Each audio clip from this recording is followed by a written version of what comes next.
প্রিয় দর্শক, আসসালামু আলাইকুম।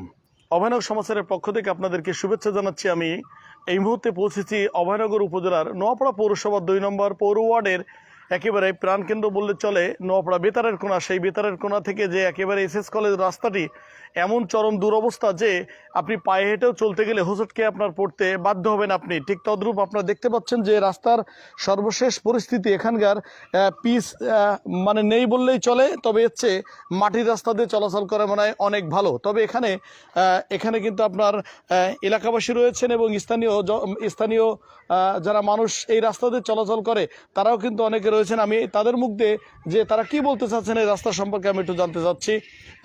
আমি এখানে সিনিয়র পার্সন একজন আছেন যিনি এই রাস্তার মাথায় কিন্তু তার বাড়ি, স্বেচ্ছাসেবক দলের আহ্বায়ক। তবে আমি দলীয় পরিচয় না দিয়ে এলাকার সন্তান হিসেবে রাস্তা বিষয় নিয়ে আমি তার কাছে একটু জানতে চাচ্ছিলাম। ধন্যবাদ।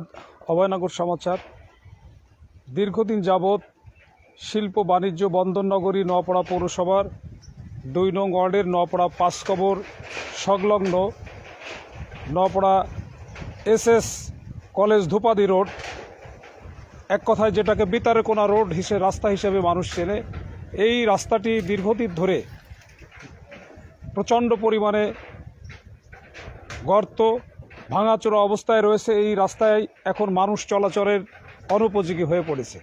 এই বিষয়টি নিয়ে আমরা বিভিন্ন সময় নোয়াপাড়া পৌরসভার 2 নম্বর ওয়ার্ডের কাউন্সিলর জনাব মোস্তফা কামাল ভাইকে এবং 3 নম্বর ওয়ার্ডের সম্মানিত কাউন্সিলর জনাব তালিম হোসেন ভাইকে আমরা বিভিন্ন সময় অনুরোধ করেছিলাম যে এই রাস্তাটি দ্রুত ভিত্তিতে একটি সংস্কার করে এই রাস্তাটিকে মানুষের চলাচলের উপযোগী করে দেওয়ার প্রয়োজন। কারণ এই রাস্তা দিয়ে 2 নং ওয়ার্ডের সাধারণ জনগণ চলাফেরা করে, এই রাস্তা দিয়েই ধূপাদি 3 নম্বর ওয়ার্ডের জনগণ চলাফেরা করে, এই রাস্তা দিয়ে ধূপাপাড়ার লোকজন চলাফেরা করে, সুন্দরী ইউনিয়নের লোকজন চলাফেরা করে, ইভেন বিভিন্ন মহল্লার লোকজন এই রাস্তা দিয়ে চলাফেরা করে।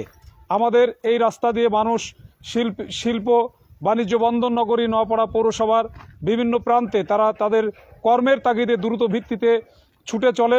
তারা অনেক সময় এই রাস্তাতে চলতে যেয়ে পড়ে হাত পা ভেঙে যায়, আহত হয়, মানুষের চলাচলের অনুপযোগী হয়ে গেছে। এই রাস্তাটার যে প্রাণবন্ততা ছিল, ব্যাপক মানুষের চলাচলের যে অবস্থা ছিল এই রাস্তায়, সেই চলাচলের মানুষের চলাচলতেও অনেক অংশে কমে গেছে। কারণ এই ভাঙাচোরার কারণে মানুষ এই রাস্তা দিয়ে চলতে চায় না।